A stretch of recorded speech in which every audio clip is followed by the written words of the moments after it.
All right, we have some breaking news right now, a pursuit happening. Let's go back to Mike Rogers at the desk for some information. Mike? Yes, this is one of two pursuits we have been chasing. Des is with us as well. We're just right on the edge here of some weather that we are been dealing with. So Desmond is getting into position right now as we watch this. This is a pursuit that's been going on for quite a while. Started in the San Fernando Valley. Started as a criminal threats suspect. They were chasing this person for making alleged criminal threats. Then, wow, high speeds here through the intersection. Then during the course of the pursuit, that's when the assault with a deadly weapon came in, leading these officers to be here. I want to bring in, I think Desmond Shaw is with us now.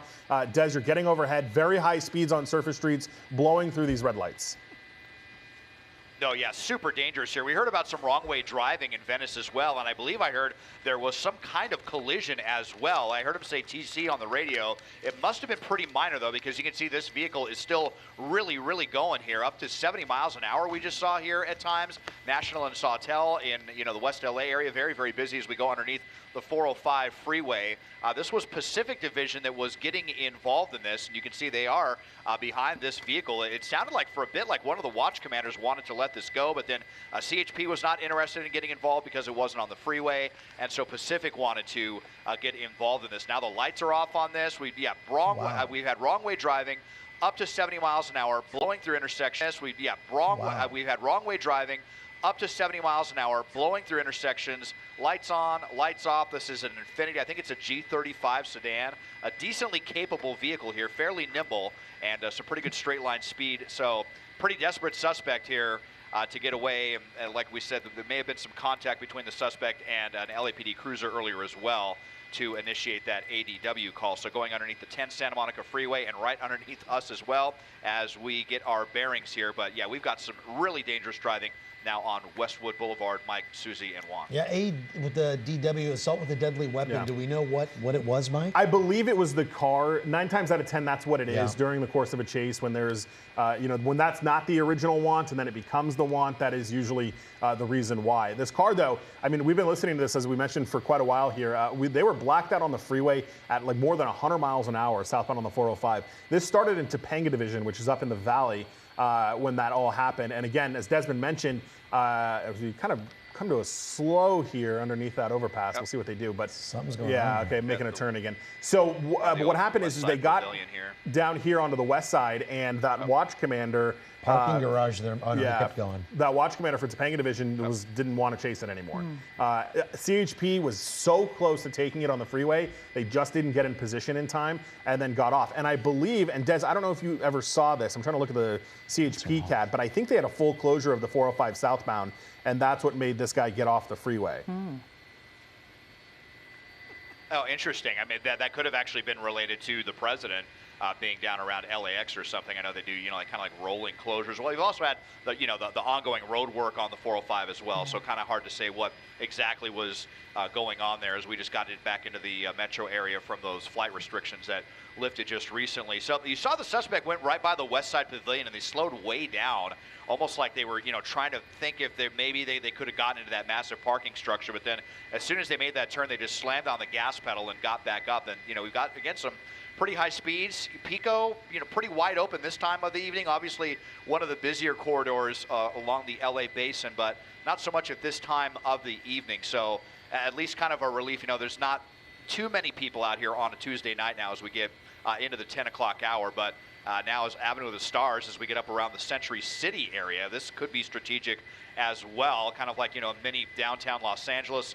A lot of buildings here for the helicopter to try to navigate around. You can see their spotlight there on the east side. We're giving them some space. We have some clouds as well that we're kind of dealing with, but let's see what the suspect does here as we get into the heart of Century City here, going right over Olympic Boulevard, continuing northbound Avenue of the Stars. Mike, and it looks like his headlights are off. You can only see the lights light up when he taps the brakes. So very dangerous driving here. High speeds now in Century City. Was in Mar Vista, West LA.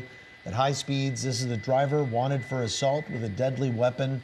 And as Mike and Desmond was telling us that this driver, Susie, was on the freeway for quite a bit of time until they got off the freeway, apparently due to some sort of road closure or rolling closures on the freeway, whether it was connected to the president's visit. Yeah, Wrong really way. close call there, going the wrong way now, boy, and it looks like the LAPD. Oh, with his lights off too. Are they? Is that LAPD unit following? Oh, they are. Yeah. Which they don't. Are. They are following him. Yeah. Go ahead, Mike. No, I was just saying they don't love to do, but in No. this, they don't love to You do can see that. why. But in this case, them behind them may have given drivers a heads up that he's coming because this guy's blacked out. Yeah. So at least the other drivers would have been able to see The police lights. But very, very Yeah. dangerous. The here. helicopter's also using the night sun, right, Mike, Yeah. to kind of light it up because he's not using headlights. Yeah, the night sun is on. They've been in and out of tracking mode. They re-engaged because of the high buildings through Century City, as Des was mentioning, and now I think they may have gone back into tracking mode, especially after that. But look at these. I mean, this is incredible speed. I mean, you can imagine, what they would try to do on surface streets to try to bring this to an end. With cars like this, it's going to be so dangerous. I mean, when they're going 70 miles an hour as it is, the LAPD in pursuit, but definitely not going to be trying something like a pit maneuver, for example, at that kind of speed. Yeah, no, incredibly fast speeds here and doing whatever they can to get around the traffic. Taking that little side street as well. Des, we're going back westbound now, right? Yeah, westbound Santa Monica. This is where, Santa Monica is almost like a miniature freeway. It's so wide. You have those curb lanes there that are separated to the right. So we'll be heading back towards the 405 freeway pretty quickly, still with the lights off. That's definitely the most dangerous thing we've seen. Wrong side of the road with the lights off there. And as I widen out, I think you're right, Mike. LAPD kind of, well, no, they're still there. They're still kind of back there, but maybe hanging back a bit. At least he slowed down for the pedestrian and the cyclist there, but still pretty close. So it looked like he might have even had to slam on the brakes there. That could have ended very, very badly. Way back up to 70 miles an hour here. Going to be going, squeezed right in between those two vehicles. You saw he definitely made some contact there. He just squeezed right between the two of them. He's stopping. I don't know if that did the vehicle in or what, but slammed on the brakes. And after all of this, I think he's finally had enough. Yeah. I mean, this guy has endangered himself and so many other people so much. At some point, I think, just kind of fight or flight him. And hopefully he's waving the white flag. Looks like a young guy behind the wheel. He's saying something. Right here. And that was, Hands on his head. That was terrifying right there for everyone involved. But all of a sudden he stopped and hopefully thinking better. You can see the paint scrape there on the side. If we get a chance to come to the other side after this is over, we'll see if there's any damage on the other side there. But that was a real close one. And definitely some property damage there at the very least for the other two vehicles. Enough of a scrape, enough contact where we actually saw what looked like smoke coming off the cars. Yeah, we definitely did. It looks like he is obeying the officer's orders to open the door from the outside with his hands behind his back. On the right side, you're looking at what happened shortly before this came to an end. It's almost like he opened the door and looked back and thought, okay, they're right there. I better, give this up. It's almost like he was checking first before he totally did give up and surrender. Exactly. Yeah. Exactly. But he knew those officers were right behind him. But boy, did he push through those cars. I thought he wasn't going to make it there for a minute. Didn't think so either. And once he hit those cars, then this would have now gone into hit and run plus felony evading. So the charges would have just kept racking up more and more. But as you see here, it looks like he's alone in the car, complying with officers' demands. Even when he was still sitting in the driver's seat, he had his hands on his head already. Yeah. He did look a little, out of it for a little bit of time, but he is complying now. Yeah, we know that the want was assault with a deadly weapon, but we know that wasn't the original want, Mike. You were telling us about criminal threats. Yeah, that was the original want. That's why they were chasing him to begin with up in Topanga Division. I don't know what the circumstances were surrounding those criminal threats, if that was a radio call for service or what have you, but that's originally why they were chasing him. It's interesting, too. I just wanted to point out, I went back and looked at played back the video a little bit. It's interesting. There's smoke that comes out of the back of the car before he even makes contact. I think he broke, maybe? Hit the brakes really hard. But what's weird is he could have gone around. You know what I mean? Like, there was plenty of room on either side of those cars. He didn't need to try to go between them. Right. So maybe it was a situation where he wasn't paying attention and then looked up and they were there and he hit the brakes. But, yeah, I mean, he hit the brakes.